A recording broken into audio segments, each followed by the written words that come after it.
Donc il s'agit d'une session éthique qui est proposée par la commission d'éthique du collège, commission qui existe depuis de nombreuses années. D'ailleurs, je veux ici donner une pensée, je pense que beaucoup d'entre vous s'y associeront, à Gérard Lévy, qui a été celui qui a initié cette commission, ensuite présidée par Israël, puis par toi, Joël. Et nous avons la chance d'avoir 2 présidents du collège parmi nous. Nous avons des gynécologues obstétriciens de tous les secteurs, et de Paris et de province, des territoires lointains, mais aussi parce que l'essence de cette commission d'éthique, c'est la multidisciplinarité des philosophes, juristes, des citoyens. Et la question des violences obstétricales est vite venue parce qu'elle traverse nos services et mettent et les soignants et les soignés dans des positions qui sont parfois tellement antagonistes qu'elles ne créent que des difficultés et des défiances augmentées et qui nous mettent tous à mal. Et je pense qu'on a tous le désir de voir évoluer différemment la question. Et l'approche éthique est intéressante de ce point de vue. Et je voulais vous dire aussi que notre commission d'éthique, elle n'est pas juste pensée pour élaborer un programme pour les sessions d'éthique de PSF, mais que ça doit être une véritable ressource, un outil pour tous les acteurs du soin en gynéco-obstétrique, et qui n'hésitez pas à nous contacter en tant que ressource, non pas qu'on ait une pensée qui soit surplombante, mais au contraire une pensée qu'on doit partager, des réflexions qu'on doit faire ensemble sur notre profession, pour en améliorer la qualité, en améliorer aussi la relation à l'autre, dans le souci de l'autre. Je ne veux pas être trop long, puisque ce qui nous est cher aujourd'hui aussi, c'est qu'à l'issue des présentations qui vont être faites, c'est qu'il y a un vrai échange avec vous et une vraie discussion.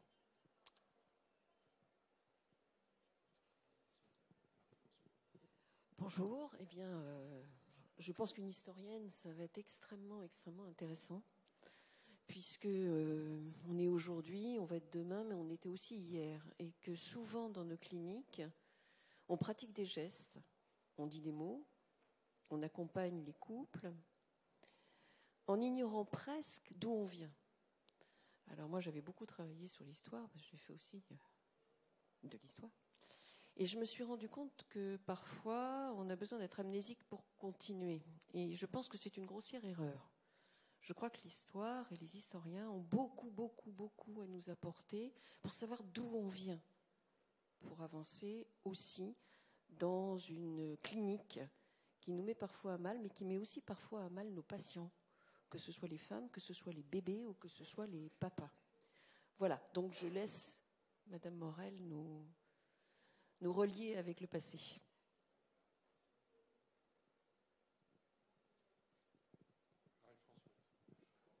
Il y a un changement de programme, oui.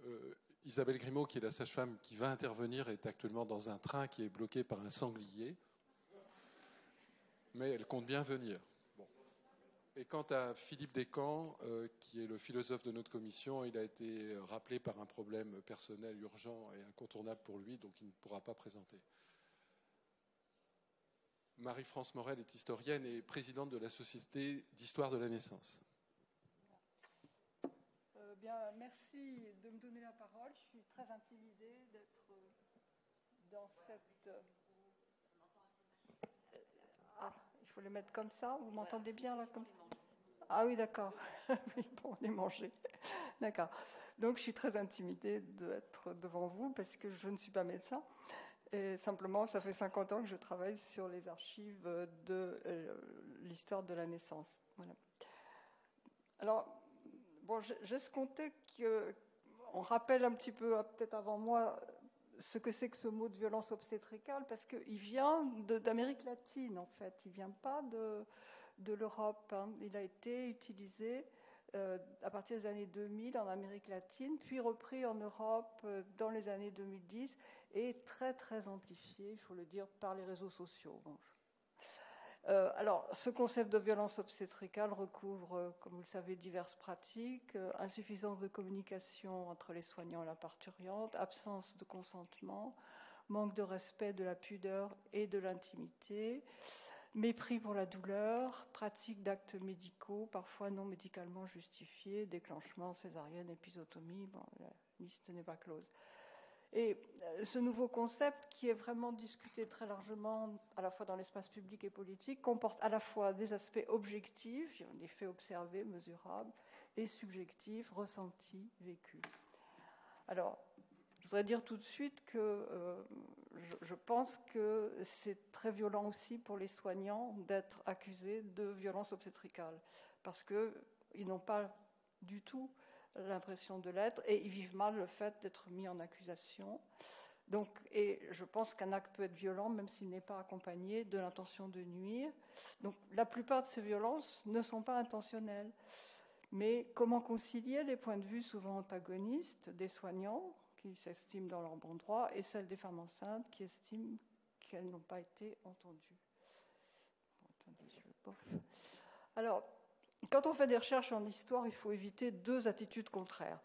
Affirmer que c'était mieux avant et vanter le bon vieux temps où l'on accouchait à la maison au coin du feu. Bon. Alors, qu'est-ce que c'était que cet accouchement au coin du feu? Eh bien, il faut d'abord dire que jusqu'en 1952, l'accouchement à la maison est majoritaire en France, ce qui excluait quand même d'emblée un certain nombre de maltraitances. La sage-femme ou le généraliste avaient été choisis par la famille, qui les connaissait de longue date et avait confiance en eux. Sous l'Ancien Régime, c'est assez peu connu, mais il faut savoir que la sage-femme était souvent élue par les femmes du village. C'est quand même quelque chose. Évidemment, les femmes n'avaient aucun droit politique, mais elles avaient le droit d'élire leur sage-femme. La femme qui accouchait n'était pas toute seule au milieu d'étrangers, et pendant le travail de l'accouchement, elle et son entourage gardaient le contrôle de ce qui se passait et pouvaient refuser une procédure, négocier, dire non à la sage-femme ou au médecin. On a vraiment dans les textes médicaux beaucoup de récits où la famille intervient pour dire qu'elle n'accepte pas. La sage-femme savait respecter aussi, ça c'est extrêmement important, depuis l'Antiquité c'est très très clair, la pudeur de la femme. Elle ne doit pas regarder les parties intimes et agir uniquement avec les mains, sans regarder. Alors, ça n'empêchait pas le recours à des gestes d'urgence souvent violents, comme par exemple quand il fallait arrêter une hémorragie de la délivrance. Et là, je vous donne ce texte des mémoires de Pierrette Granereau, sage-femme dans la région d'Agen et de Marmande, de 1943 à 1979. Elle a fait un accouchement dans une ferme, la femme saigne beaucoup, et elle lui donne des piqûres, ergotines, massages, pas de résultat. Le pouls s'accélère, devient fuyant, mon inquiétude monte, le sang coule toujours. L'entourage ne voit rien et paraît surpris quand je dis « aidez-moi à la porter sur la table de la cuisine ». La parturiente dit « je vois trouble, je n'entends pas bien ». Le bassin a débordé, le sang s'écoule dans le lit. J'ai examiné le placenta, il manque un petit cotylédon. La décision est rapide, il faut aller chercher ce petit morceau de chair qui reste collé au fond de la matrice et la fait saigner.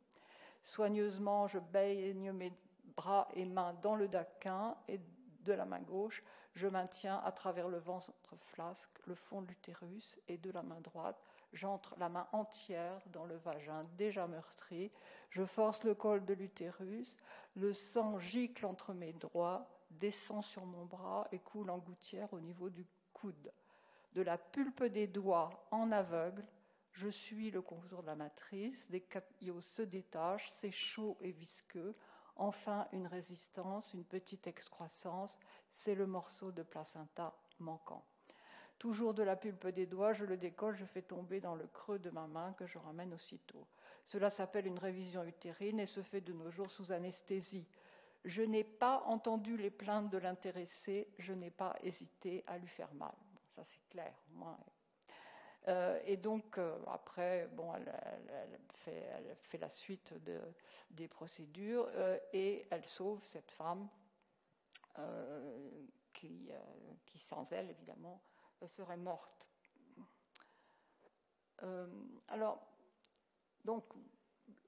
Oui, c'était mieux avant, mais pas forcément toujours, et sûrement pas toujours sans violence.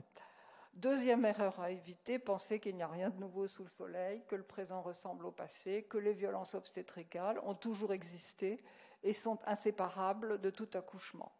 Alors, je crois qu'il faut le dire, c'est très clair, l'accouchement, c'est violent par nature. Ça ne sent pas la rose, ça fait sortir divers fluides et matières plus ou moins convenables.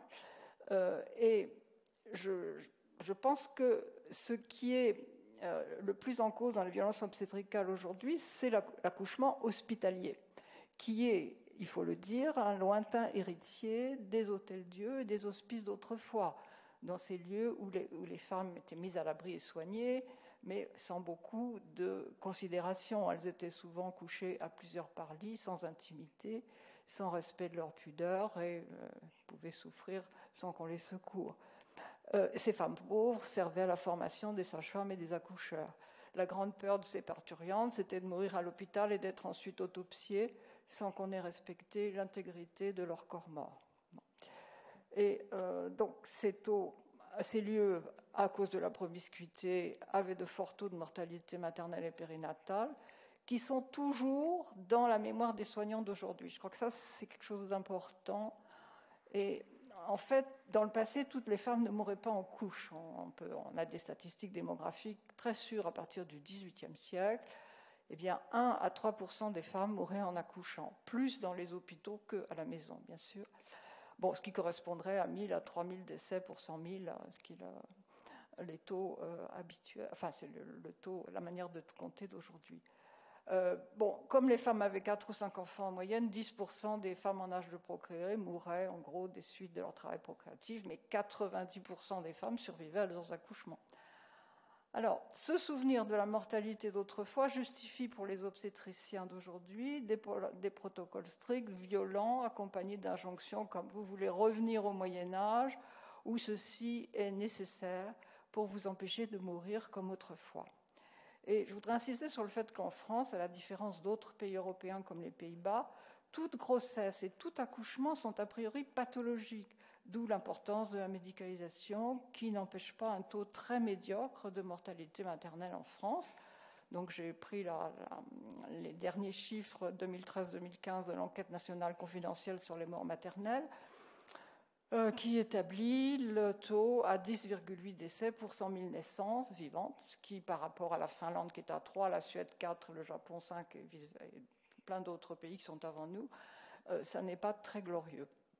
Cause principale des décès, alors ça n'est pas l'hémorragie de la délivrance, qui arrive en 3e position, 8%, mais ce sont les maladies cardiovasculaires et surtout le suicide. Je trouve ça, j'ai appris ça récemment et j'aimerais avoir des explications sur cette extraordinaire montée des suicides comme cause de mortalité des femmes en couche.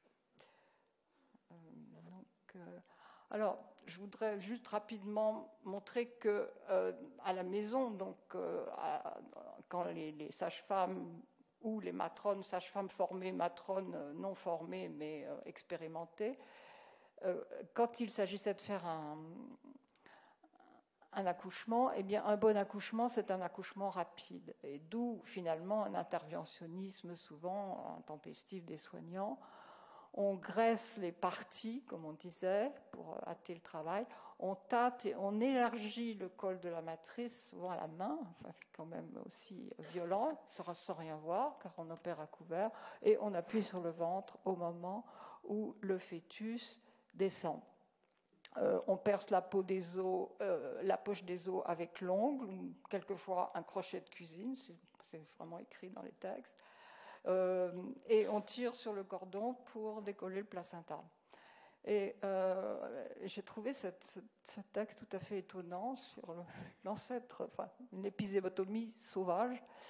Il y a encore dans quelques provinces, c'est un obstétricien du 19e siècle qui n'est pas favorable aux matrones qui écrit ça, des matrones inconsidérées qui s'arment d'une pièce de 6 liards bien tranchante et fendent impitoyablement le périnée lorsqu'il est tendu sur la tête du fœtus. Donc évidemment, lui, il ne fait pas comme ça. Il a la précaution de soutenir fortement le périnée avec la main pour ne pas que le périnée se déchire. Alors, j'ai aussi dans les archives énormément de violence dans les moments de la délivrance. Parce que la grande peur des accoucheurs et des sages-femmes d'autrefois, c'est la peur d'une délivrance incomplète, ce qu'on a vu d'ailleurs avec le texte de Pierrette Granroux. Et donc il faut le faire sortir, ce placenta, au plus vite et en bon état. Et donc on va recourir à la traction du cordon, évidemment, mais aussi aux éternuements, à la respiration d'odeurs fétides, à l'ingestion de cheveux, censé provoquer un spasme révulsif qui décollera le placenta. On fait tousser la femme, on la fait souffler sur du sel aussi, chez Guillemot, début du XVIIe.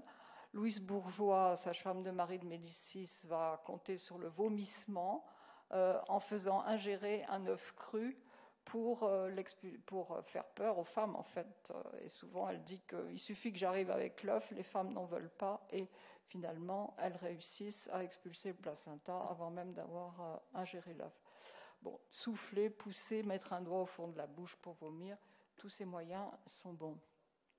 Alors, les femmes crient beaucoup aussi dans les accouchements d'autrefois, et ça jusqu'à la péridurale, c'était la réalité des salles d'accouchement. Et ce que l'on voit, c'est que la plupart des femmes n'ont plus de voix quand elles arrivent à la fin de l'accouchement.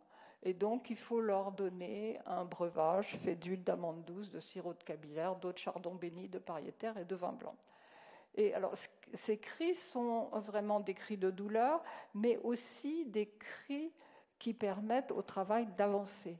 Et au XVIIe siècle, dans la région d'Auxerre, on croit que lorsqu'une femme crie et hurle pendant qu'une autre est en couche, ces cris et hurlements faciliteront son accouchement et diminueront le mal qu'elle sent. Donc, et Françoise Thébault, qui a enquêté sur les accouchements au XXe siècle à Paris, elle a retenu ce témoignage. Dans les années 30, c'était des cris, des hurlements de bêtes blessées que nous poussions avec terreur. J'avais très mal. Donc on a évidemment perdu cette dimension, en quelque sorte sonore, de la violence des accouchements d'autrefois. J'ajoute que les accoucheurs, comme Devreigne, trouvaient qu'il était facile de suivre le travail par l'allure et les cris d'une femme. Et je pense que ça, c'est quelque chose aussi qui peut aussi exister encore aujourd'hui quand on accouche sans péridurale.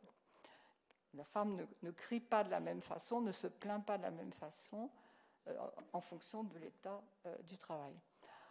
Alors, il y a aussi, une fois l'accouchement terminé, le souci des praticiens est que la femme ne se refroidisse pas, d'où la pratique très répandue depuis l'Antiquité de mettre sur le ventre de l'accouchée la peau d'un lièvre ou d'un mouton noir écorché tout vif.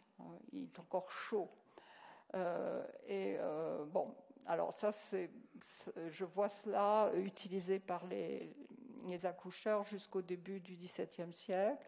Et Morisot, donc grand patron de l'obstétrique parisienne au XVIIe siècle, lui refuse ce procédé. Il dit que c'est un remède de trop grand appareil, car à chaque femme qui accoucherait, il faudrait qu'il y eût toujours un boucher tout près ou une autre personne qui sût faire promptement telle opération. Bon, il dit finalement, il suffit seulement de lui tenir le ventre bien chaudement. Alors, je voudrais maintenant rapidement arriver à quelque chose qui est tout à fait étonnant, qui a été mise en valeur par une historienne collègue, Anne Carole, qui est à Aix-en-Provence, et elle a travaillé sur les chirurgiens accoucheurs au cours du XIXe siècle, avant l'anesthésie. Voilà. Ce qui pour nous est vraiment étonnant, c'est de voir qu'il y a un essor des césariennes, des symphyséotomies, des amputations du col de l'utérus avant les années 1850, qui sont les années où l'anesthésie est à disposition des chirurgiens. Et bon, Anne Carole met ça en liaison avec la parenté étroite de la nouvelle médecine clinique et des progrès réalisés sur les champs de bataille de la Révolution et de l'Empire, avec l'arrêt, Percy, qui sont des éléments d'explication de leur intrépidité. Donc il faut avoir du sang-froid, la virtuosité, rapidité d'exécution, sûreté de jugement. Alors, ce qui est quand même étonnant, c'est que les recours contre la douleur sont quasiment inexistants. Enfin, bon, ils sont sommaires, on a quelques tisanes à base de toutes sortes de choses, sucre de laitue, endive, chicorée sauvage, fleur de camomille, mélilo, eau de rose. Bon, on a surtout des sirops à base de pavot, et à partir de la fin du XVIIe, on a le laudanum qui contient quand même une teinture d'opium. Mais finalement, les chirurgiens ne maîtrisent pas du tout, non seulement la douleur, ne maîtrisent pas l'hémorragie, ne maîtrisent pas l'infection. Donc, on arrive à des drames absolus. Enfin, la césarienne est pratiquée sur femmes vivantes depuis le XVIe siècle. On a une monographie en 1581. Mais ce qui est très étonnant, c'est qu'en 1581, François Rousset dit « La matrice n'a pas besoin d'être suturée car elle se rétracte d'elle-même. » Voilà. Et il dit « Après avoir tiré l'enfant et le placenta, il faut remettre la matrice doucement dans son lieu sans rien coudre. Sa rétractation vaut mieux que couture. » C'est Galien qui le dit. La suture ne porte que sur la plaie du ventre extérieur et sur la peau. Et cette non-suture de l'utérus va handicaper finalement l'acte de la césarienne, sans parler de la douleur, jusqu'à la fin du XIXe siècle. C'est Max Stenger qui va donner la manière de suturer convenablement l'utérus. Et donc, on a quelques statistiques sur ces cas de césarienne, notamment chez Paul Dubois, qui va être plus tard l'accoucheur de l'impératrice Eugénie. 110 cas de césarienne recensés dans les annales entre 1801 et 1832. 62 femmes sont mortes, donc 48 ont guéri, et 63 seulement des enfants sont nés vivants. Et 2 fois, les femmes sont mortes simplement par l'impression vive et immédiate que produisit l'opération même, un choc opératoire en fait. Alors la symphysiotomie, elle a aussi été beaucoup pratiquée à partir de la fin du XVIIIe siècle. Donc Baudeloc lui-même en a pratiqué dans sa jeunesse. Après, il a regretté cet acte qui est extrêmement violent puisqu'il s'agit de fendre couche par couche le fibrocartilage de la symphyse pubienne et d'augmenter l'écartement pour pouvoir sortir l'enfant par tous les moyens. Et là aussi, les statistiques sont assez dramatiques. 41 femmes opérées, 14 sont mortes, 23 des enfants sortis sont morts. Et donc, ça n'est pas vraiment non plus une solution. Alors, ce qui se passe aussi au cours du début du XIXe siècle, 1816, c'est Récamier qui transforme le spéculum utérin qui existait depuis l'Antiquité en un simple tube en étain qui permet de voir le col de l'utérus.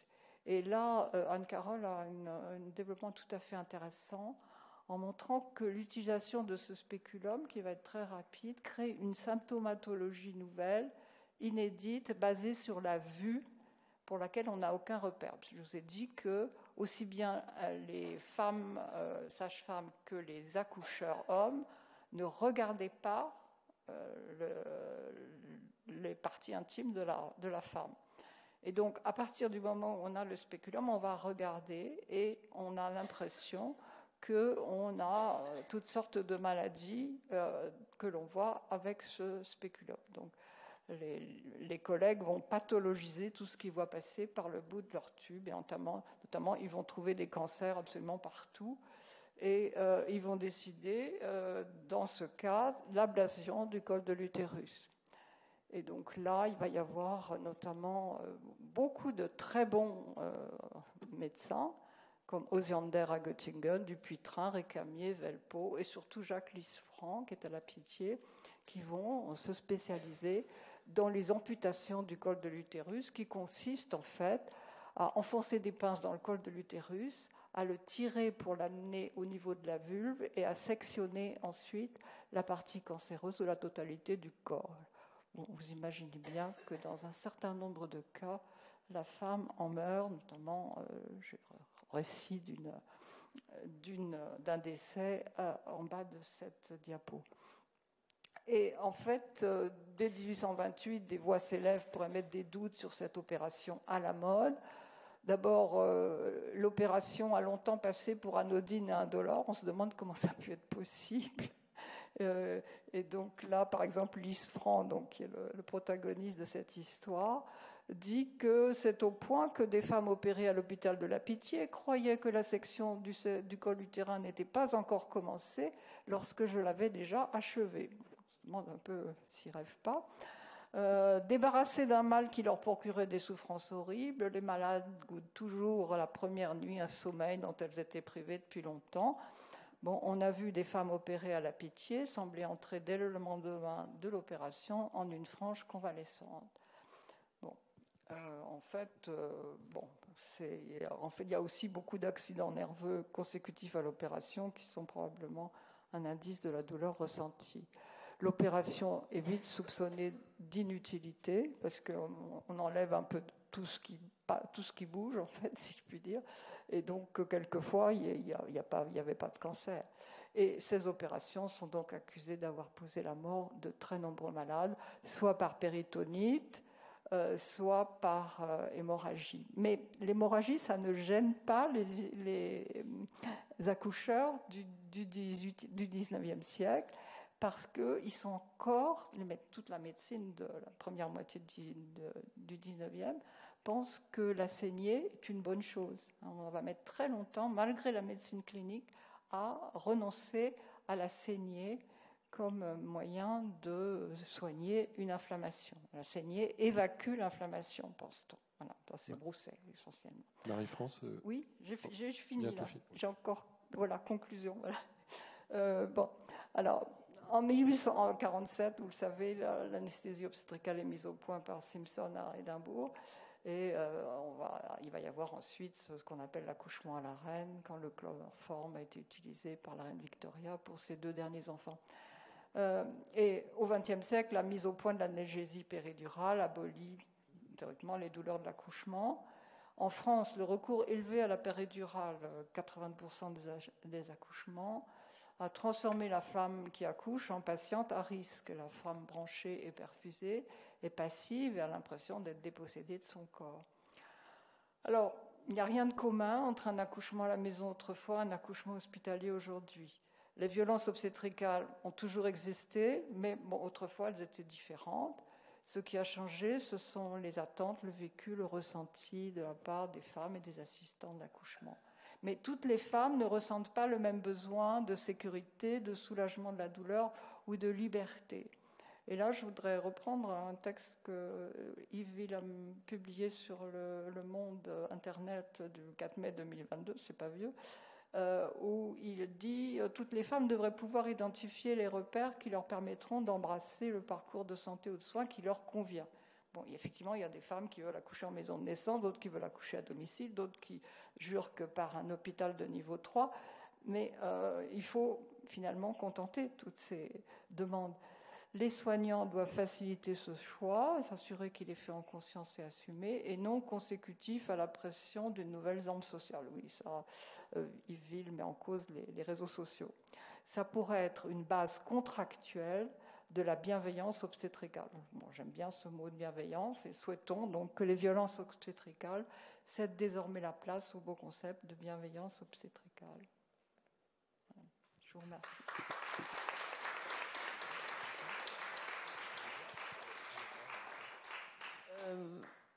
Bien, et ben on va demander peut-être à Anne Évrard de nous... Mais on se connaît, Anne, je crois. Non, hein, on s'était vu dans le cadre de Solipam, je crois. Hein. Bon, je te laisse la parole alors.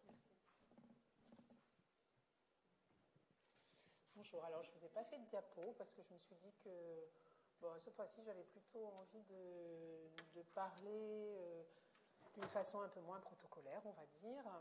En fait, voilà, je change de niveau. Alors, mon idée, c'était donc de parler de la parole des femmes comme outil d'évaluation et d'amélioration des pratiques. Et comme on est dans une session d'éthique, je me suis replongée quand même un peu dans des lectures sur l'éthique. J'ai revu les principes que vous connaissez tous, les 4 principes de base de l'éthique. Et en fait, ce qu'il en ressort, c'est que pour pouvoir appliquer ces principes, il faut déjà considérer que l'autre est à une place qui est semblable à la nôtre. Et donc, cela signifie que la parole de l'autre, en tout cas les expressions de l'autre au sens plus large, pas seulement la parole, ont la même valeur que ce que moi je peux exprimer. Et en fait, quand on s'intéresse à la façon dont est reçue la parole des femmes, plus largement la parole des couples d'ailleurs, des parents, autour de cette question des violences obstétricales, je trouve ça très intéressant parce que on a tendance à penser qu'il va être bien difficile d'appliquer ces principes éthiques, puisque cette parole, encore aujourd'hui, peut être fortement déniée, ou alors, dans le meilleur des cas, on ne sait pas bien quoi en faire. Je vais remonter un petit peu en arrière. Donc, je commence à être une vieille militante, Océane, et j'accompagne avec un certain nombre de collègues des médiations ou des conciliations, donc soit en établissement de santé, soit au Conseil de l'Ordre depuis maintenant une douzaine d'années. Et ce petit recul historique très bref par rapport à ce que Madame Morel nous a présenté donne quand même le sentiment qu'en fait, la parole des femmes, les récits des femmes, sont dans un premier temps, avant même l'analyse, considérés comme relevant du champ de l'anecdote. Anecdote au sens où, en fait, le récit fait par une femme d'un épisode violent serait un point très spécifique lié à une histoire très spécifique et ne pourrait relever d'un élément participant à l'analyse d'un système. Donc en fait, les récits des femmes autour des violences obstétricales seraient, et nous l'avons souvent ressenti, alors ça s'est amélioré, mais au début où nous accompagnions des médiations, finalement, ça serait des épiphénomènes qui certes se surajoutent, mais qui ne peuvent pas être utilisés comme un corpus d'éléments analysables avec des points similaires, avec des déroulements qui pourraient enseigner sur ces moments-là de violence et sur le pourquoi de cette violence et sur l'irruption de cette violence dans la relation soignant-soigné. J'ai vécu ces mises en cause de la parole des femmes, des récits dans les médiations, dans les conciliations qu'on accompagnait, où en fait ce qui était retourné, c'était « mais vous étiez vulnérable, vous étiez fatigué, vous n'avez pas bien compris ». Voilà, donc c'est-à-dire qu'en fait, le récit devient la preuve, pour celui qui le reçoit, que la femme n'est finalement pas en capacité de faire un récit. Et quand le débat sur les violences obstétricales est monté dans les médias, donc 2016-2017, qu'est-ce qui est immédiatement ressorti? Alors, quand on prenait les réactions à des récits individuels, on retrouvait les mêmes arguments. Donc, c'est de l'anecdote, alors avec des arguments variés, ce genre de choses n'arrive que extrêmement rarement. De toute façon, elle était dans une situation très particulière. De toute façon, on voit bien qu'elle avait rêvé son accouchement. De toute façon, elle idéalisait. Et donc, on a comme ça une suite d'arguments autour du récit qui concourent à le discréditer.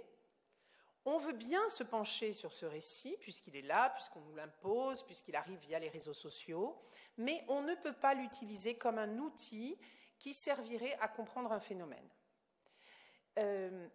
Quand ces récits sont devenus massifs, c'est à ce moment-là le collectif de la parole des femmes qui a été attaqué. Donc, les récits devenaient finalement le fruit de cette mise en commun et on soupçonnait ces femmes finalement, à force de se mettre les unes à côté des autres à se raconter leurs horreurs, d'imaginer ou vraiment un peu exagéré. Et puis ces réseaux sociaux avaient sans doute tendance à accentuer ce phénomène de mise à nu d'événements qui jusqu'à présent étaient quand même plutôt gardés à l'intérieur de l'âme de la femme ou au sein du couple, ou éventuellement parler avec des proches ou dans une association, mais n'étaient pas comme ça déversés sur la place publique. Et c'est très frappant. Je vous encourage à revoir les réactions, parce que les historiques des forums, on peut les retrouver, hein, les réactions, d'ailleurs pas que des soignants, hein, il y avait des réactions de personnes de la société civile, on va dire, qui disaient, mais enfin, de quoi elles se plaignent, avant on mourait en couche, avant c'était les horreurs dont Madame Morel a parlé, elle est vivante, son bébé est vivant, ben oui c'est ça, accoucher, voilà quoi. Hein. Et donc, on avait et c'est très intéressant parce que il faut vous rappeler quand même que, par exemple, sur un lieu comme SIVO, Stop à l'impunité des violences obstétricales, on s'est retrouvé en un temps assez bref avec 3 000, 4 000, 5 000 témoignages, 6 000, enfin ça a continué. Mais on était toujours dans cette logique, ce sont des anecdotes les unes à côté des autres. Ça ne dit rien d'un système, ça ne dit rien du fonctionnement d'une relation soignant-soigné. Ce sont des événements individuels qui doivent être pris comme des événements individuels. Et j'ai été intéressée, vous avez cité la tribune Liveville, c'est très intéressant parce que, indépendamment du fond de sa tribune, il ne peut pas s'empêcher non plus, là aussi, de dire que, en fait, finalement, toute la montée, les aspirations nouvelles, etc., tiennent beaucoup à l'influence des réseaux sociaux. Donc, la femme, éventuellement le couple, parce que parfois certains récits étaient des récits de couple, mais en tout cas, la femme est très émotionnelle, ça c'est vieux comme le monde, hein. Elle est influencée et influençable, elle analyse mal ce qui lui était arrivé, elle n'a pas compris ce qui lui était arrivé, et ça a été un argument qui est beaucoup ressorti, mais en fait, on vous a sauvé, on a sauvé votre bébé, on ne pouvait pas faire autrement, c'est pour votre sécurité, vous ne le comprenez pas. Donc la femme analyse mal, et la femme idéalise. Et donc, quand on met les émotions, l'impossibilité de comprendre et l'idéalisation, forcément, au final, on ne peut pas bien vivre un événement, on est complètement à côté de la plaque déjà quand on arrive, et tout ne va aller que de désillusion en désillusion, mais c'est bien normal, puisque de toute façon, vous abordiez la maternité, l'accouchement, les suites de couches, en étant dans un petit rêve bleu et rose.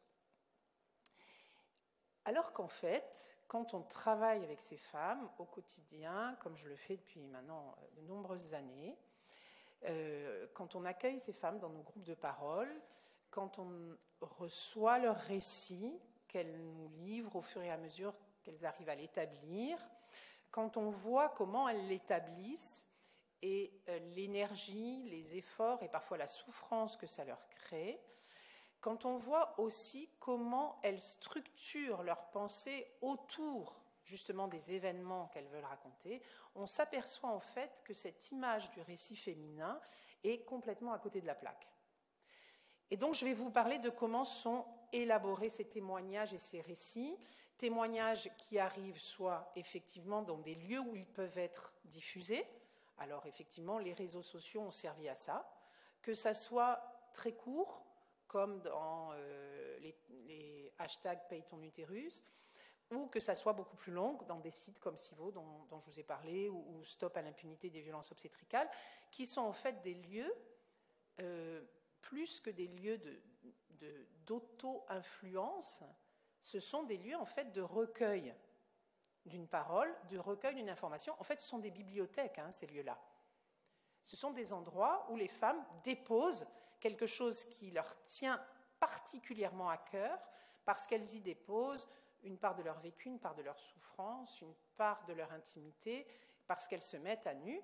Et avant de les voir comme un lieu où, en fait, chacune, influencée par l'autre, va être tentée de raconter des choses plus horribles les unes que les autres, on peut se demander pourquoi les femmes ont besoin d'un endroit, bibliothèque, où elles vont déposer leurs récits. Et en fait, comment sont construits ces récits ?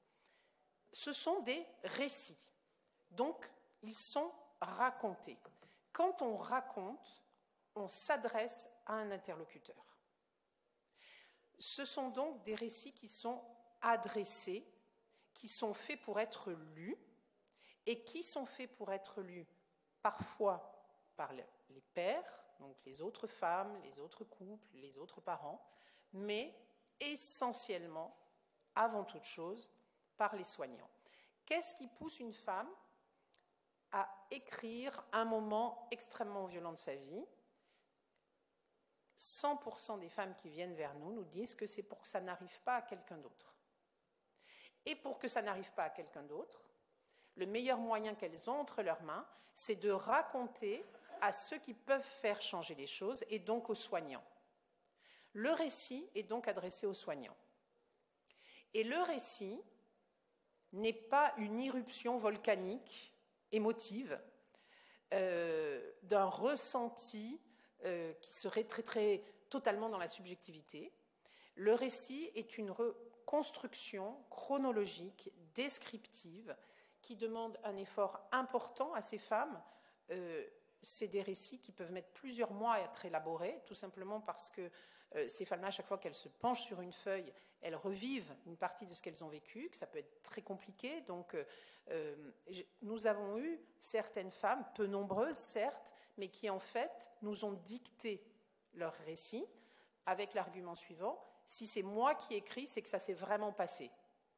Et donc, pour l'instant, je ne peux pas affronter ça. Et ces récits, construits, élaborés, adressés, ils témoignent aussi, et ça, on ne peut le savoir que quand on a vu ces femmes qui arrivent, souvent avec des chronologies assez désorganisées.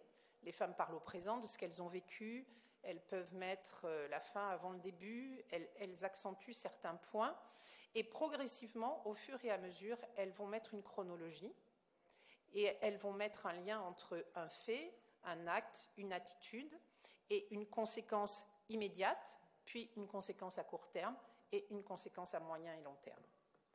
On a donc une matière qui est tout sauf de l'éruption spontanée, mais au contraire, quelque chose d'élaboré, et d'élaboré en vue d'une utilisation par les soignants.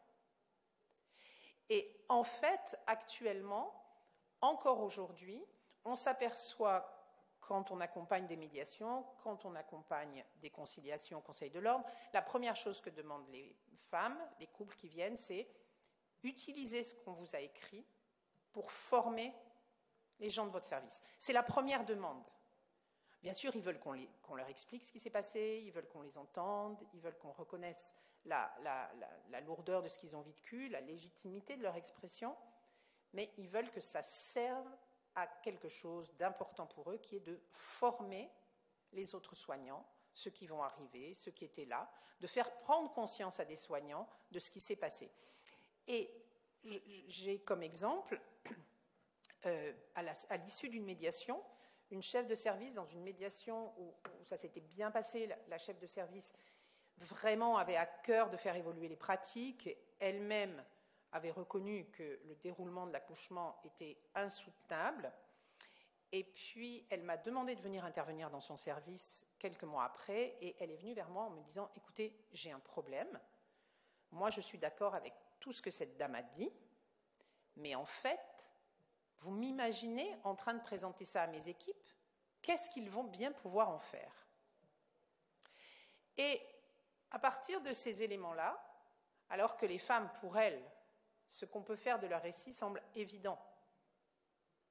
On vous donne une matière construite, élaborée, je vous fais l'analyse de ce qui s'est passé, je fais l'effort de mettre en face du comportement de tel ou tel soignant, de plusieurs soignants, ce que moi j'ai ressenti, ce que ça a provoqué chez moi, ce que ça a provoqué chez mon conjoint, ce que ça provoque encore aujourd'hui entre nous et notre bébé, vous allez sûrement pouvoir trouver un moyen de l'utiliser.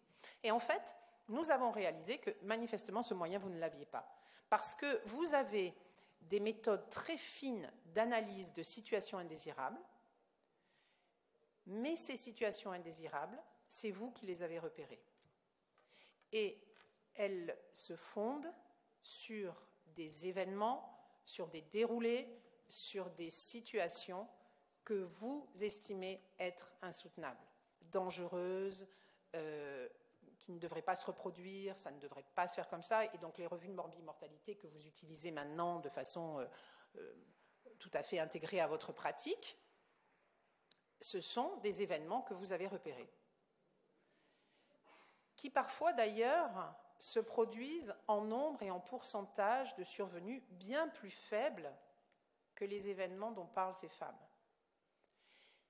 Et pourtant, en fait, on pourrait reproduire, avec certes des adaptations, hein, bien sûr, les procédures que vous connaissez de revue de mortalité ou de comité de retour d'expérience aux situations décrites par les femmes. Parce que aussi bien dans les RMM que dans les CREX, on vise à analyser avec une certaine distance, en se détachant d'un individu qui serait strictement responsable et concerné, mais plutôt avec une vision systémique, une situation qui a été considérée par les soignants comme inadaptée au maintien de la santé de la personne, du patient concerné. Quand on voit les conséquences des violences obstétricales sur la santé des femmes, hein, les conséquences psychiques bien sûr, avec les stress post-traumatiques, des éventuelles difficultés maternelles, mais les conséquences physiques, parce que ces femmes, même si elles n'ont pas eu d'atteinte corporelle directe, elles manifestent, le corps de ces femmes manifeste leur souffrance. C'est des femmes qui ont des douleurs chroniques, c'est des femmes qui se sentent épuisées, c'est des femmes qui n'arrivent pas à reprendre le travail, des femmes qui traînent au long cours des situations difficiles à soulager, parce qu'il n'y a pas vraiment forcément de signes. Il peut y avoir aussi, dans certains cas, comme les césariennes à vif ou des situations où la douleur n'a pas été du tout prise en compte, une atteinte corporelle réelle. Et donc, ces femmes-là vivent un impact sur leur santé, mais aussi sur leur capacité à retravailler, sur leur capacité à s'occuper de leur enfant, sur leurs relations conjugales, sur leur intégration dans leur vie sociale avec leurs proches, qui est extrêmement importante et qui a des répercussions graves, souvent, qui pourraient être comparées à certaines répercussions que vous abordez dans vos RMM ou dans vos CREX. Et donc, en fait, on s'aperçoit que ces récits, ils pourraient être utilisés comme un outil d'analyse des pratiques. Ça demande bien sûr d'adapter la méthodologie, ça demande bien sûr des soignants qui soient impliqués, ça demande surtout cette petite démarche, sans doute pas confortable, hein, je le reconnais, qui est de dire qu'en fait, on va s'appuyer sur le récit individuel de la personne directement concernée pour interroger les pratiques. Anne, 2 minutes. Oui, eh ben je conclus. Voilà. Pour l'instant, on a très peu d'expérience d'utilisation dans des RMM ou des CREX de situations apportées vraiment par des patientes. Mais ça arrive. Certains établissements ont glissé au sein de leur RMM des situations apportées par les patientes. Et manifestement, quand ils arrivent à le faire, ça apporte à l'équipe une voie de réflexion qu'elle ne pouvait pas avoir autrement. Ce qui est bien logique, puisque en fait, quand vous faites une analyse de votre côté, aussi sérieuse et impliquée soit-elle, il vous manque une part de l'analyse qui est celle de la femme. Et là, en fait, ce qui pourrait être fait, c'est partir de l'analyse de la femme pour réintégrer votre part de soignant, afin justement de pouvoir allier vos objectifs de prise en charge de qualité avec la manière dont cette prise en charge est vécue directement par la personne concernée. Voilà, alors c'est un champ qui s'ouvre et j'espère qu'on pourra passer, ce qui fait un saut quand même conséquent, de ce déni de la parole des femmes, un peu infantilisé, à quelque chose qui se rapproche de la collaboration et de l'alliance. Collaboration et alliance, si je ne les mets pas dans une des interventions que je fais, j'ai perdu. Donc là, je les ai mis, collaboration et alliance, c'est ce qu'on insiste, c'est ce sur quoi on insiste, c'est ce qu'on réclame au CIAN, et c'est ce qui nous guide dans nos démarches. Donc voilà, j'espère vous avoir intéressé et avoir éveillé de la curiosité pour vos démarches ultérieures.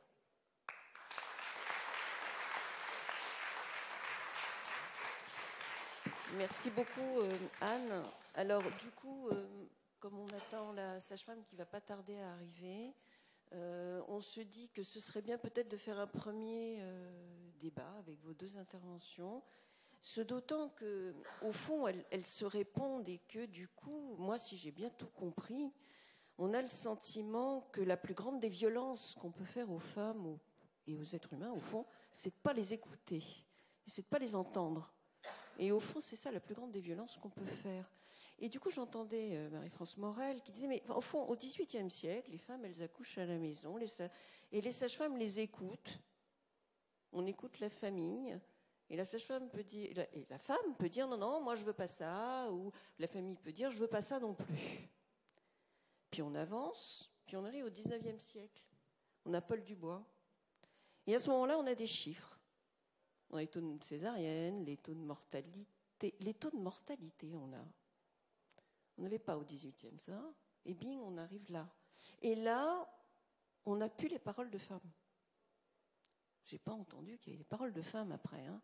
On a des paroles de médecins, des paroles de trucs, on coupe l'école, on ouvre je ne sais pas quoi, on met des spéculums, on va regarder. Et bing, il n'y a plus de femmes. Il n'y a plus de paroles.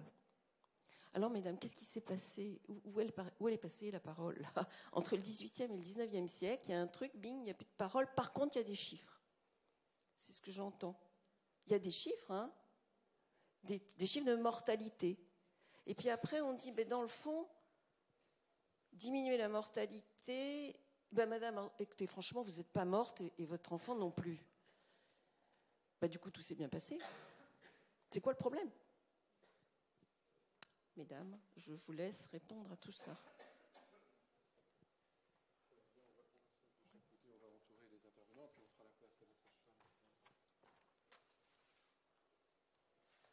Donc voilà, où est passée cette parole de femme entre le XVIIIe et le XIXe siècle ?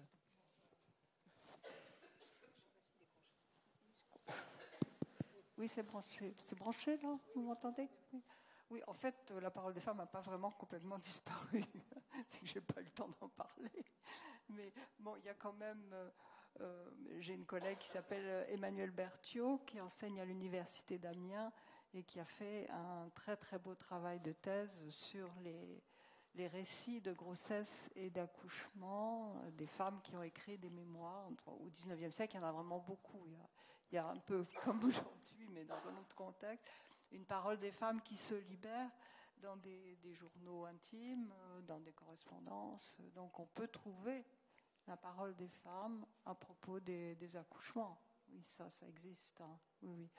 Mais c'est vrai que là, les sources que je vous ai présentées, évidemment, ce sont des sources médicales. Hein, c'est des récits un petit peu de guerre, en fait, par ces chirurgiens qui viennent des chirurgiens des guerres de l'Empire, précisément.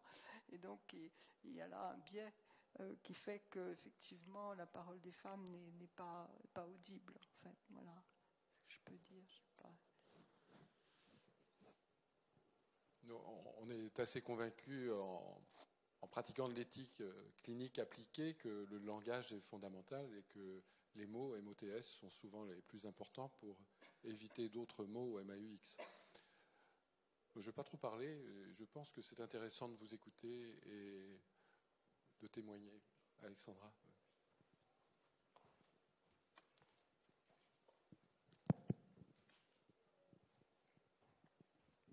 Merci beaucoup à toutes les deux pour ces très beaux topos et merci à Anne d'avoir abordé un sujet très important qui est le retour aux patients. L'ARMM, c'est effectivement un très bon moyen d'aider certaines patientes et ça nous est arrivé dans le service d'avoir des plaintes ou des situations qui étaient on avait clairement été maltraitants entre guillemets. Et une patiente un jour nous a dit comment vous faites pour faire le retour à votre service ? J'ai proposé la RMM, elle a accepté, parce qu'il faut quand même leur demander l'autorisation quand on présente leur dossier, et on a renvoyé à la patiente le compte-rendu d'RMM. Et le retour de la patiente a été, ça m'a énormément aidé de voir que vous avez pris en compte ma demande et que vous avez fait un travail avec le service et surtout que vous soyez revenu vers moi pour me donner l'information. Donc, complètement d'accord, et vous avez totalement raison sur le fait que ça peut être un très bon outil de réparation pour la patiente et d'aide à la réparation. Maintenant, et c'est là où on rentre dans le problème éthique, où est la limite ? C'est-à-dire que, alors on n'a pas tous les jours des patientes qui ont des situations qui impliquent une RMM, et vous avez dit très très justement que c'est nous qui décidons de quel sujet on va aborder en RMM. Et effectivement, pour cette patiente, l'équipe avait jugé qu'on avait clairement merdé, quoi, et que voilà, ça n'allait pas du tout. Mais comment on va faire? Parce que si ça commence à se diffuser, les réseaux sociaux, on peut en parler pendant des heures, mais il y a quand même beaucoup de choses extrêmement toxiques et qui vont nous empêcher d'exercer notre métier correctement dans les années à venir. Hein, c'est quand même un vrai problème. Comment on va faire pour choisir? Parce que si les patientes commencent à nous dire « Ah ben, vous avez qu'à faire une RMM », il va y avoir des situations où on sait, comme vous l'avez dit aussi, que c'est quand même certaines patientes qui ont elles-mêmes des situations particulières qui expliquent pourquoi elles ont mal vécu et qui ne sont pas forcément de notre fait. Donc comment on va faire pour décider quelle situation peut être prise en charge dans ces cas-là? Alors déjà, le nombre de femmes, par rapport au nombre de femmes qui rédigent un témoignage, le nombre de femmes qui l'envoient est limité. Le nombre de femmes qui ensuite ira en médiation est encore plus limité. Et en fait, c'est essentiellement pour des raisons d'énergie personnelle. Il y a des femmes qui psychiquement ne parviennent pas à retourner tout simplement dans l'établissement où elles ont vécu ces événements traumatiques. Et donc, elles feront l'effort d'écrire peut-être, mais elles ne pourront pas y retourner. Donc, même nous, entre le nombre de femmes qui nous contactent et le nombre de femmes qui vont en médiation, je dirais qu'on a peut-être seulement un quart. Et encore, même pour celles qui entament le processus de médiation, un certain nombre s'arrêtera entre-temps, tout simplement. Alors, elles reviendront peut-être quelques années après, mais tout simplement parce qu'elles n'en ont pas l'énergie. Donc, le nombre, ça m'étonnerait que le nombre explose, tout simplement parce qu'en fait, ces situations de RMM, elles aboutiraient après un processus de recours auprès de la maternité qui est déjà balisé. Donc, on a le processus, si vous ne le connaissez pas, hein, il faut écrire à la direction d'établissement ou au médiateur. Il faut demander une médiation. Il faut venir en médiation. Il faut que la médiation se passe suffisamment bien pour que la personne se sente en confiance pour demander que son sujet soit traité. Donc, je doute que vous soyez noyé sous les faits. Après, en fait, la question, c'est... Donc ça, c'est le premier point. Le deuxième, c'est, en fait, changer de paradigme. Vos RMM, jusqu'à présent, c'est des situations médicalement très spécifiques. Soit sur des événements très rares, où vous avez besoin d'acquérir une expertise spécifique, soit sur des événements qui ne devraient plus se passer comme ça, aujourd'hui, médicalement parlant. Finalement, en fait, il s'agit de changer d'axe et de se dire qu'il vous manque dans votre pratique un certain type d'événements que vous ne traitez pas jusqu'à présent ou de façon très très rare. Et à partir de là, si on change ce paradigme, il me semble que la question de la limite se pose plus tout à fait. Alors bien sûr, si vous vous apercevez que 10 fois d'affilée, hein, c'est exactement le même phénomène qui se passe, au bout d'un moment, vous l'aurez réglé parce que vous aurez trouvé les choses. Mais je ne pense pas que vous ayez à craindre cette question de la limite. L'idée, c'est de ne pas arriver à la médiation. C'est-à-dire que l'idée, c'est d'identifier la souffrance chez la patiente en postpartum pour ne pas arriver à la médiation. Alors, parce que ça, c'est très, très, très dur pour les patientes. Et oui. Justement, d'éviter la jurette, oui, on dit ça, d'éviter à la patiente de faire ce processus. En fait, là, déjà, vous ne pourrez pas l'éviter tout le temps, tout simplement parce qu'il y a des femmes, surtout vu le délai de postpartum actuel, si vous voulez, qui ne pourront exprimer leur souffrance, la pensée en elle-même, qui ne pourront penser leur traumatisme qu'avec de la distance, parce que sinon elles vont imploser. Donc vous avez une partie des femmes qui vont au contraire, après un événement traumatique, se comporter de la meilleure façon possible pour qu'on ne les repère pas, pour rentrer chez elles au plus tôt, pour quitter un lieu où elles sont dans l'insécurité. Donc déjà, vous ne pourrez pas toujours éviter ça. Et après, alors effectivement, le repérage, je pense qu'à partir du moment où vous aurez à cœur de repérer des situations pour éviter aux femmes effectivement des démarches de retour qui peuvent être épuisantes, le dialogue va s'insérer et là aussi, votre finesse d'appréhension des situations va se développer, vous gagnerez en compétences sur ce qui peut être traité ou pas, comme vous le faites pour vos RMM actuellement. Et puis, je dirais que l'image des femmes de ce type de relation avec le soignant, reprendre une situation difficile en postpartum, en rediscuter, va aussi évoluer. Actuellement, vraiment, l'écrasante majorité des femmes qui accouchent ne voient aucune proposition dans le temps du séjour pour parler de leur accouchement. C'est l'écrasante majorité. Juste une petite réflexion, si vous le permettez, et pour répondre aussi à toi, Alexandra. Nous, au centre d'éthique clinique que je porte dans mon établissement, on a un projet de recherche clinique qui est en train de se mettre en place, qui consiste, et j'ai bien entendu ce que vous avez dit, le recueil des récits, la médecine narrative, on en parle beaucoup, mais ça c'est vraiment important. Et on a simplement fait une information au sein du service disant que voilà, toute l'équipe soignante était vraiment très interpellée par ces questions des violences obstétricales, dont il s'agirait d'ailleurs de les nommer vraiment et de savoir ce qu'elles recouvrent, parce qu'on sent que ce n'est pas encore très net.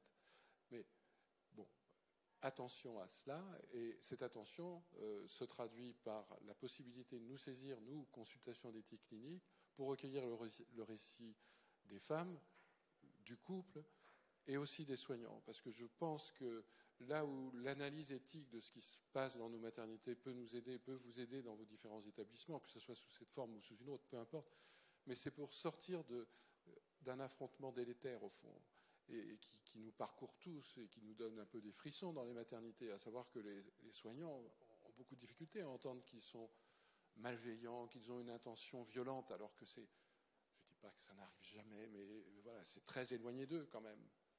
Et donc, je pense qu'il faut sortir de ça par son analyse éthique, effectivement, et par les récits. Mais les récits des deux. Et je pense que dans le séjour, on commence à avoir des femmes, très peu, mais bon, qui disent, bah voilà, moi j'ai vécu ça comme ça, et qui nous sollicitent, et qui font leur récit. Et je pense que c'est intéressant de les mêler aussi au récit des soignants, et tout le monde est ainsi beaucoup plus concerné. Oui, bonjour. Moi, j'ai eu une expérience en tant que chef d'obstétrique gynécologie au Canada, notamment au Québec. Et puis, dans les débuts des années 80, j'avais noté que le problème, c'est un problème de communication. Et puis, on a commencé dans ces années-là à avoir des services de garde. Donc, moi, comme médecin, j'étais obligé d'être de garde le vendredi, le samedi, et remplacer 10 ou 12 collègues. Donc, je ne connaissais pas vraiment ces femmes-là parce que je ne les avais pas suivies durant la grossesse. Donc, on a commencé à demander aux femmes s'ils voulaient écrire un plan de travail. Qu'est-ce que vous désirez durant votre travail, votre accouchement? Il y en a qui c'était de marcher, il y en a même qui ont, à un moment donné, qui ont dit qu'ils voulaient accoucher debout. Et puis, quand j'ai apporté ça à mon service, on a un peu ri de moi. Comment est-ce qu'une femme peut accoucher debout? Je dis, elle peut accoucher de n'importe quelle façon. Et si vous regardez historiquement, les femmes accouchaient debout ou accroupies et n'ont pas couché dans un lit. Et ça a évité beaucoup de mauvaise communication. Parce que lorsque j'étais de garde, j'arrivais à une patiente, une femme qui n'était pas ma patiente, je regardais son plan de travail. Ah, elle désire accoucher accroupie, elle veut prendre son bébé immédiatement à l'accouchement, etc., etc. J'essayais de suivre ce plan-là. Et la femme était très reconnaissante que je m'étais occupé de savoir c'était quoi ses choix pour le travail de l'accouchement. Donc, je pense qu'il y a de la prévention à faire avec la communication, que ce soit avec les médecins, que ce soit avec les sages-femmes. Au Canada aussi, les sages-femmes, ils se font remplacer. Et puis, il y a des cas de travail. Donc, des fois, il y a des femmes qui n'ont pas suivi durant la grossesse. Fait qu'il faut faire un peu de prévention, je crois. Oui, oui, tout à fait. Je vous remercie vraiment infiniment toutes les deux. Madame Morel, je vous ai fait mes compliments. Madame Évrard, vraiment. Mais j'ai entendu quelque chose d'intéressant dans ce que vous venez de dire, Madame Évrard.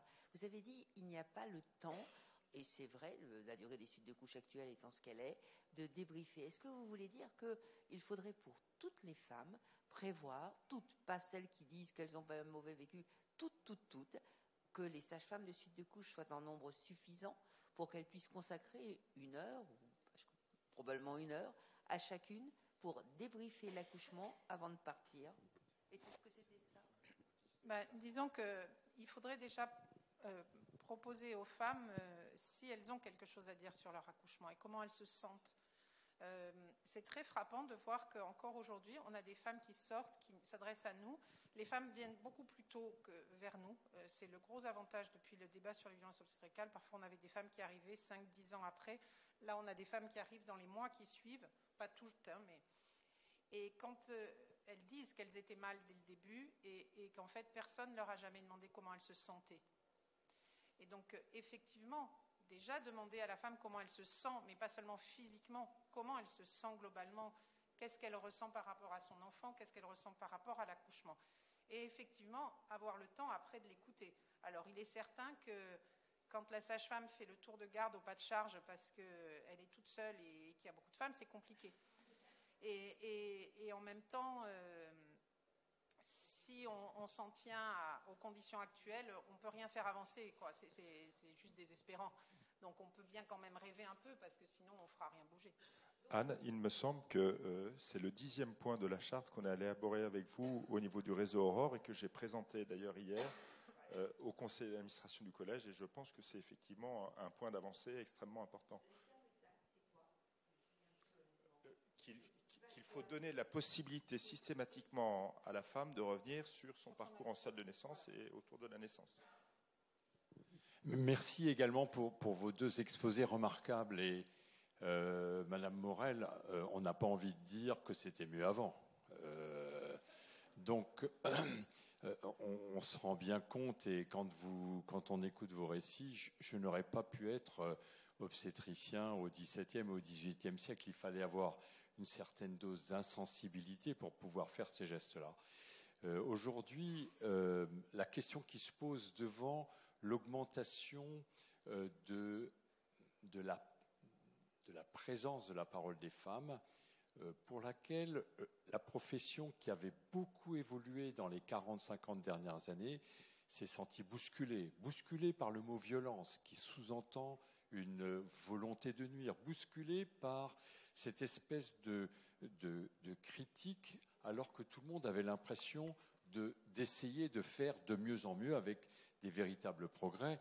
Quand on est un tout petit peu ancien, on se souvient de ce qu'étaient les salles d'accouchement dans les années 75. Je peux vous dire que c'est aujourd'hui extrêmement différent. Ma question, elle porte, et elle s'adresse aussi à Anne Évrard, elle porte sur aujourd'hui, la profession prend conscience, parce que la parole des femmes est plus médiatisée, plus écoutée et plus présente, prend conscience, aussi au travers des suicides, que ce qui se passe pendant l'accouchement et la grossesse peut avoir des conséquences dramatiques sur le syndrome de stress post-traumatique, mais également sur les relations avec l'enfant. La question, c'est non pas la photographie de ce qui se passe aujourd'hui, mais dans une société savante comme la nôtre, on se pose la question, et comment on pourrait améliorer les choses? Qu'est-ce qu'on peut faire prospectivement pour se sortir de cette situation où on se sent, non pas sali, mais on se sent invectivé sur des résultats qui sont suboptimaux dans le domaine du vécu des patientes? La question pratique, c'est que peut-on faire en pratique pour la formation de deux métiers, mais il y a plusieurs métiers qui sont concernés, mais les obstétriciens et les sages-femmes, est-ce qu'on fait suffisamment? Sûrement pas. Et qu'est-ce qu'on peut faire de mieux? La question de la formation à la bientraitance, pour être direct. Alors, il y avait une question, pardon, juste avant, madame. Bonjour, moi je suis au CHU de Toulouse, je suis un DPH. On a un représentant d'usager d'un ORMM, et ça a changé la couleur depuis 2 ans. On fait une ORMM chaque mois. On prend des dossiers de patientes qui ont écrit, qui n'ont pas passé par la médiation, etc., qui ont écrit en disant « Moi, j'ai vécu une IMG, on m'a parlé de fœtus, j'aurais pas voulu qu'on emploie ce mot-là. » Donc, on va prendre des lettres sans qu'elles aient fait des parcours exceptionnels en proposant. Moi, je suis responsable des RMM, donc je leur propose de les revoir après la RMM, parce que j'aime pas leur envoyer le courrier, je préfère les voir, je leur raconte. Il y avait 25 personnes. Ça a duré 45 minutes. Donc, moi, j'ai juste, si vous faites des RMM, de mettre un représentant des usagers dans votre RMM, c'est vraiment très intéressant. Ça ne va pas tout résoudre. Hein. On fait tous des petites briques en fonction de nos sensibilités, en fonction de ce qu'on peut. Voilà, ça, c'était ma première remarque. Et j'ai une deuxième remarque pour dire que je pense qu'on est très nombreux aussi. Il faut que le CIAN aussi à mon avis, ce serait intéressant d'entendre que ça a un impact sur qu'obstétricien, sage-femme, ce n'est pas des métiers faciles. Donc vous avez déjà beaucoup à vous occuper des femmes. Donc je comprends que ce ne soit pas votre job, mais je pense que s'il y avait un endroit où les obstétriciens aussi pouvaient, les sages-femmes, déverser leurs mots à eux, parce que c'est impactant aussi. Je ne mets pas la responsabilité ni sur les réseaux sociaux, ni sur le sien, ni sur personne, mais je veux juste dire que je pense que, à titre personnel et autour de moi, dans mes équipes, donc quand je discute, c'est impactant aussi, et il y a aussi une violence ressentie, et il y a aussi une violence ressentie par les soignants de la périnatalité à l'heure actuelle, d'essayer de faire notre métier et de recevoir parfois des choses extrêmement violentes, et on n'en sort pas indemne non plus. Donc je sais que toi, tu n'as pas, on travaille, on se connaît, on se respecte, que vous n'avez pas la responsabilité de ça, mais ça serait bien aussi qu'il y ait quelque chose, parce qu'il faut prendre soin des professionnels de périnatalité, je crois aussi. Dans les interventions très, très, très nombreuses qu'on a fait depuis 5 ans autour de la question de la violence obstétricale, on a toujours veillé à accueillir cette parole.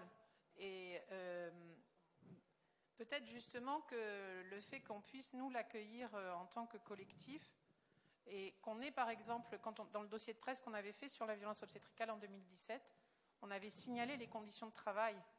Alors c'était une approche, mais on avait signalé les conditions de travail des soignants. Et je pense que quand je dis que alliance et collaboration, c'est notre leitmotiv, c'est pas pour rien. C'est qu'on sait très bien que on ne peut sortir vers le haut que si tous les partenaires en place sont valorisés et y trouvent un intérêt.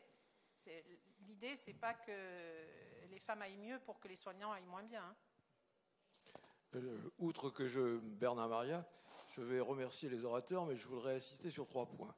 Il ne faudrait pas qu'en France, on se culpabilise de cette terminologie autour des violences obstétricales. Ayant travaillé sur le sujet depuis quelques années, je peux vous attester que les publications internationales dans les pays évolués, Amérique du Nord, Europe du Nord et Australie, mettent en ordre, dans des systèmes sanitaires différents, les mêmes préoccupations qui se résument en la suivante: les femmes se plaignent de n'être point écoutées, point entendues dans leurs remarques d'ordre comportemental, psychologique avec les équipes, et les équipes se protègent sur le protocole, les insuffisances démographiques, tout ce qu'on veut, etc. Il y a donc sûrement un intérêt à se mieux écouter pour mieux travailler ensemble et mesurer, outre les critères biologiques ou les critères sanitaires de mortalité et de morbidité, le côté psychologique ou relationnel des exercices professionnels. Il y a un deuxième point que je voulais insister sur le développement, alors là en pédagogie professionnelle qui s'est développé au niveau du Canada, d'associer les patients à l'enseignement des soins et à l'enseignement de la médecine. Et il y a un exemple qui me paraîtrait caricatural, c'est la diabétologie. Les progrès de la communication et de la prise en charge du diabète depuis 20 ans, en associant les patients, en éduquant les patients, en écoutant les patients, ont réduit la surveillance du diabète et la vie des diabétiques transformée. Moi, je vois des personnes âgées qui ont éduqué depuis 15 ans dans du diabète insulinodépendant, qui gèrent ça comme on leur a appris, et tout le monde est satisfait. Et tout ça, c'est soulagé. Et les soignants, les centres de diabétologie, en sont extrêmement contents parce qu'ils ont mesuré une grande performance dans l'efficacité des soins et dans la satisfaction des patients. Et en aucun cas, ils considèrent qu'ils se sont déshabillés d'un pouvoir ou d'un savoir. Ils ont partagé un savoir académique avec une adaptation sociologique, la capacité des gens à se prendre en charge. Probablement que nous aurions, nous aussi, intérêt à plus associer la réflexion des patientes et les groupes de patientes dans l'éducation en gynécologie obstétrique pour mieux adapter nos soins aux exigences sociétales des femmes. Ce d'autant qu'il me semble que nous avons des outils qu'on pourrait partager avec les usagers. Et, par exemple, on a des visites postnatales, on a des partogrammes. Un partogramme, on l'a. Alors évidemment, le partogramme, il appartient aux obstétriciens et aux sages-femmes. Mais il pourrait aussi appartenir à la patiente puisqu'elle était là quand même. Et du coup, travailler sur les partogrammes avec elle, c'est quelque chose qui peut redérouler un événement. Et on se rend compte qu'en redéroulant l'événement avec elle, eh bien, il y a plein de choses qui n'ont pas été comprises, pas pu être dites, et qui, en les redisant, nous rapprochent, puisqu'on leur transmet quelque chose qui finalement leur appartient quand même. De toute façon, c'est leur accouchement. Et on se rend compte qu'il y a des mots parfois qui ont été dits, comme ça, mais qui restent gravés dans la tête de ces femmes, alors que tout va bien. Hein, enfin, ah mais madame, tout va bien, vous aviez très bien accouché, vous n'êtes pas morte, votre petit non plus, ils ne sont pas handicapés, tout va bien. Sauf que tout ne va pas forcément bien, parce qu'à un moment donné, j'ai pris mon petit comme ça, et puis la sage-femme est venue me voir en me disant « Non mais madame, vous êtes en train de l'étouffer là, donc je vais vous le prendre. » Bon ben voilà, alors du coup on l'hospitalise à l'hôpital mère-enfant de l'Est parisien, parce que le lien mère-enfant ne peut pas se faire. Peut pas se faire.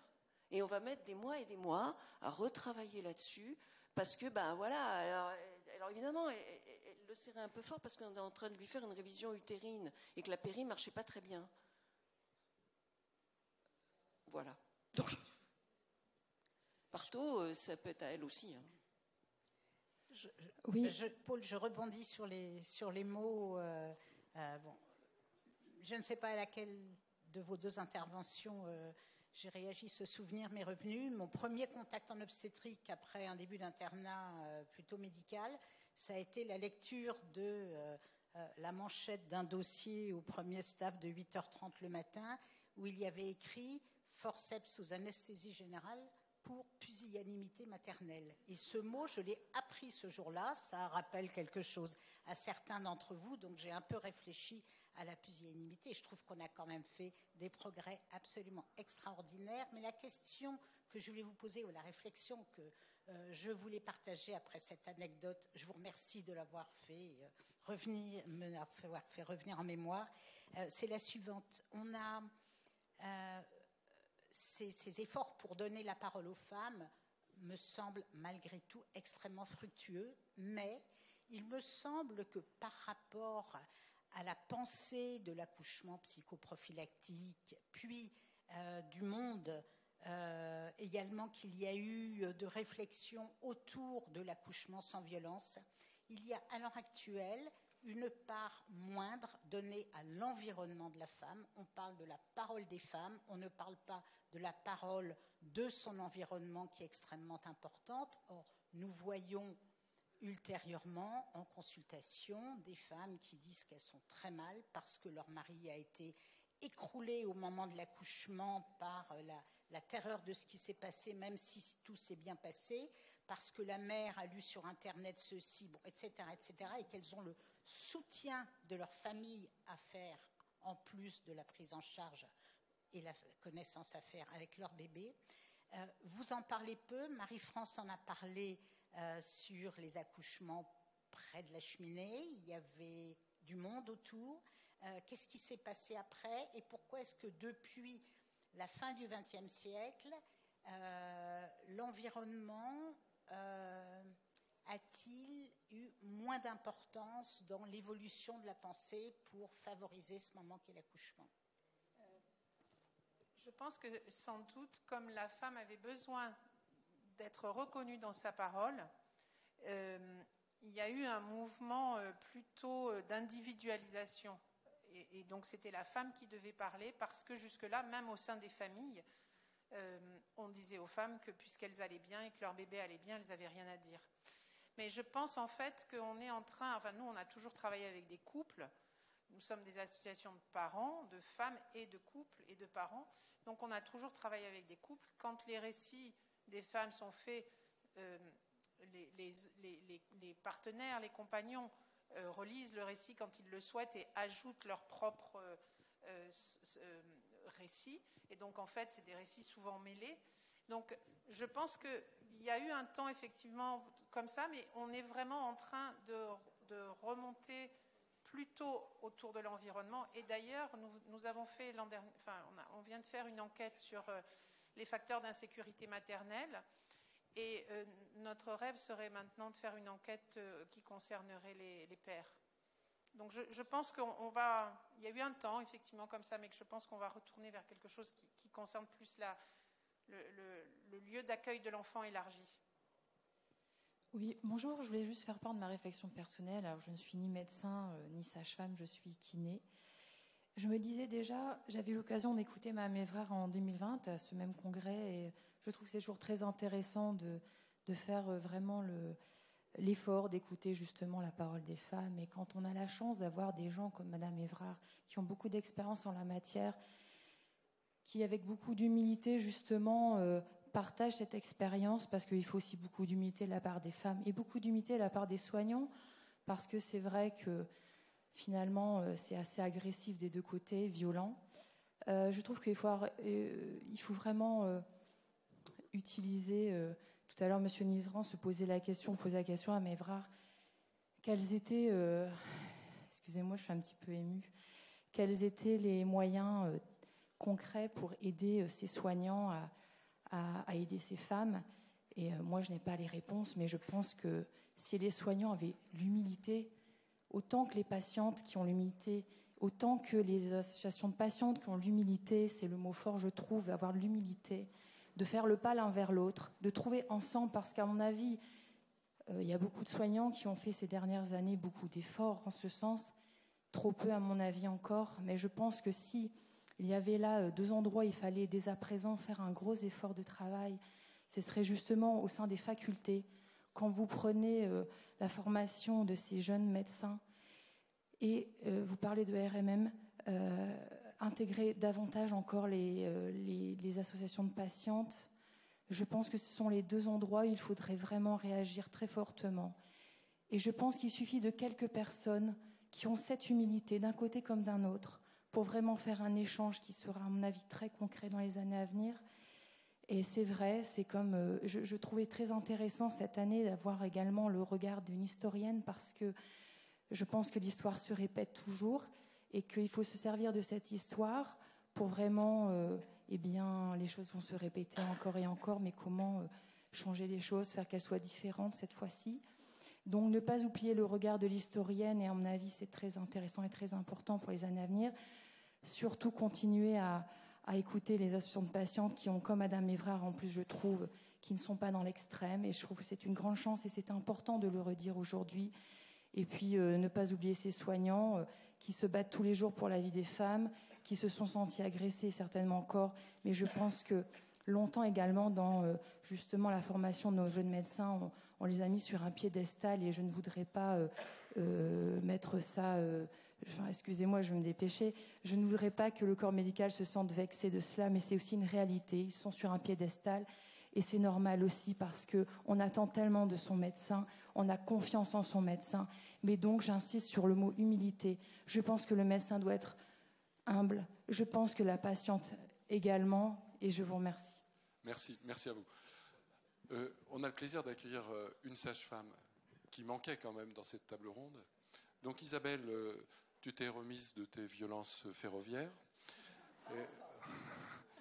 Et en 1 minute, tu vas peut-être nous définir les violences obstétricales telles que tu les conçois comme sage-femme, les analyser sur le plan éthique et nous donner une solution. Alors, j'ai pas ma présentation qui m'aurait bien aidé quand même à parler avec un fil conducteur. Alors, qu'est-ce que sont pour moi les violences obstétricales? Eh bien, ce sont tous les actes qui ne sont pas discutés, parlés avec les patientes, et consentis par elles. Moi, j'ai envie de parler du b.a.-ba, en fait, de nos comportements de soignants, en fait, qui paraissent être la base, mais qui ne sont pas toujours si simplement appliqués, à savoir arriver et regarder les personnes, la patiente, son entourage, la saluer, et puis pouvoir lui expliquer, et avant d'abord lui demander qu'est-ce qui l'amène, comment elle va. C'est pas des choses qu'on fait toujours, en fait, on se presse.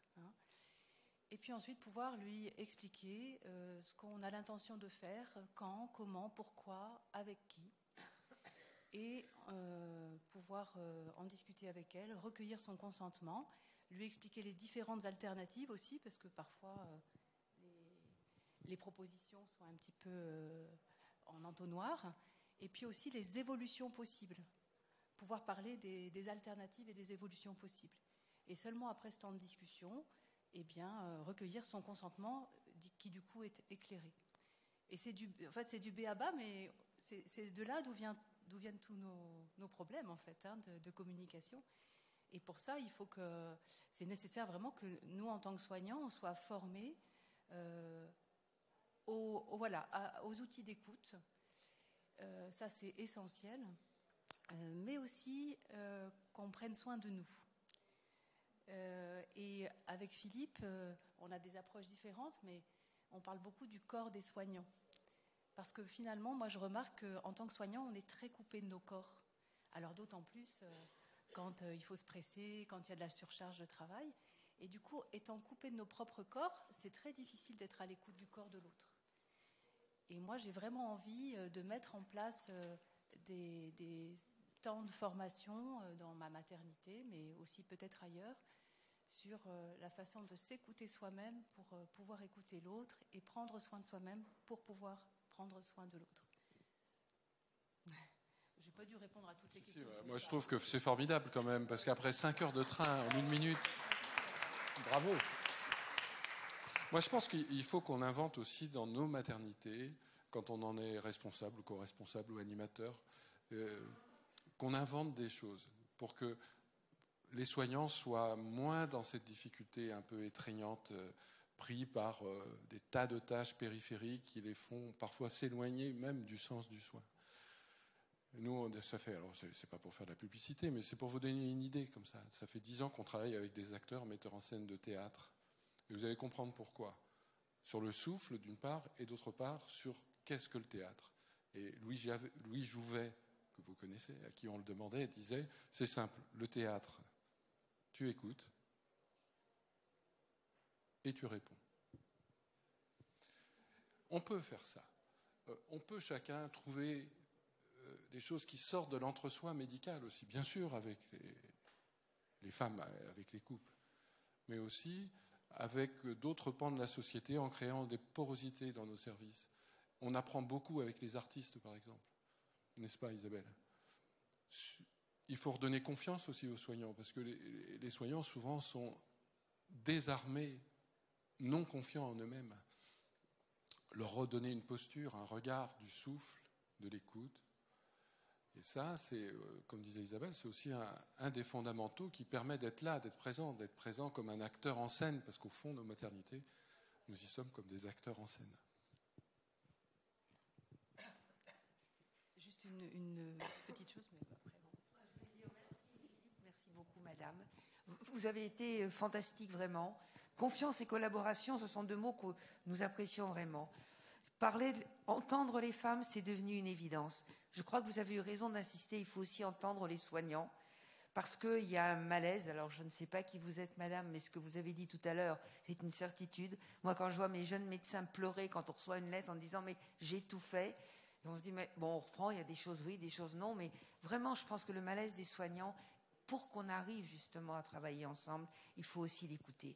Et puis, je pense juste, et là, c'est l'aspect hospitalier, qu'il manque un 3e interlocuteur qui n'a jamais été évoqué, mais qui sont nos directions, qui sont complètement insensibles, on peut le dire, à ce genre d'arguments, et qui nous disent les normes de 98 font que vous avez besoin que de tant de sages-femmes. Alors qu'elle aille discuter avec les femmes, on entend ça bavarder, bavasser, tout ce qu'on peut entendre. Ce 3e interlocuteur, il faut qu'on arrive à le mettre dans la boucle pour qu'on ait une chance de gagner ensemble. Merci, Joël. Quelque chose. Ce qui me venait aussi, c'était toute l'importance du travail sur la posture professionnelle des soignants et par là, la mise en place de temps de régulation de la pratique dans nos équipes, en fait, de pouvoir poser les choses qui nous ont confrontés, parce que, bah oui, tout le monde est humain, et il y a des choses qui nous confrontent. Et alors, je ne sais pas ce qui a été dit avant, mais ça me semble essentiel. Et ça, c'est compliqué d'obtenir des financements pour que ce soit vraiment pérenne, régulier. Et puis, travailler entre nous, je crois qu'il y a vraiment une politique... il faut impulser des politiques de bienveillance dans nos services, tant vis-à-vis des femmes et des couples et de leurs familles, bien sûr, mais aussi entre soignants. Et c'est se questionner sur mais comment je me sens quand je fais une erreur, quel regard il y a sur moi, quel regard j'ai sur l'autre. Et ça a beaucoup d'implications aussi vis-à-vis des femmes. Quand il y a de la tension dans les équipes, quand il n'y a pas de confiance et de bienveillance entre les soignants, forcément que c'est difficile aussi avec les soignés. Hein. Et il y a aussi une chose qui m'est venue, c'est quelle capacité on a à travailler sous le regard. Parce qu'on travaille beaucoup sous le regard en salle d'accouchement, dans les consultations. Et ça vient aussi de nos apprentissages antérieurs. Hein. Qu'est-ce que c'est que se tromper devant quelqu'un, douter, réfléchir. Et je crois que ça, on peut le travailler en équipe. Alors, il faut bien sûr le construire, le structurer. Mais je pense que ça peut avoir de réelles répercussions positives.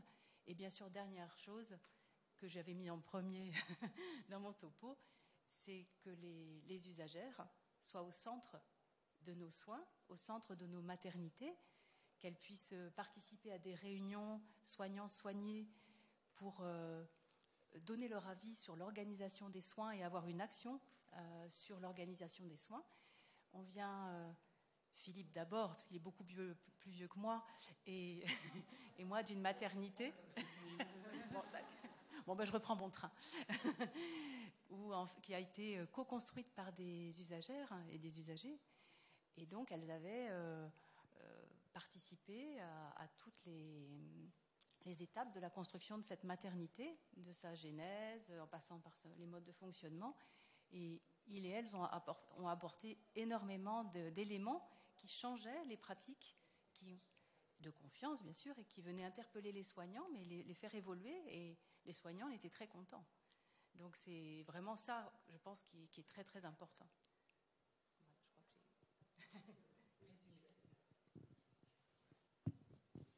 Dernière question peut-être, parce que je crois qu'il faut qu'on libère la salle après. Oui, rapidement, je voulais vous partager une expérience du Québec aussi.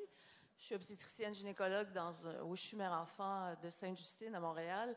Et évidemment, comme nous sommes à niveau 3, on a beaucoup d'issues défavorables et c'est là où, évidemment, ces situations sont souvent mal vécues. Alors, il y a deux choses qu'on a mises sur pied qui nous ont aidés vraiment à diminuer le perçu négatif par les femmes et leurs familles.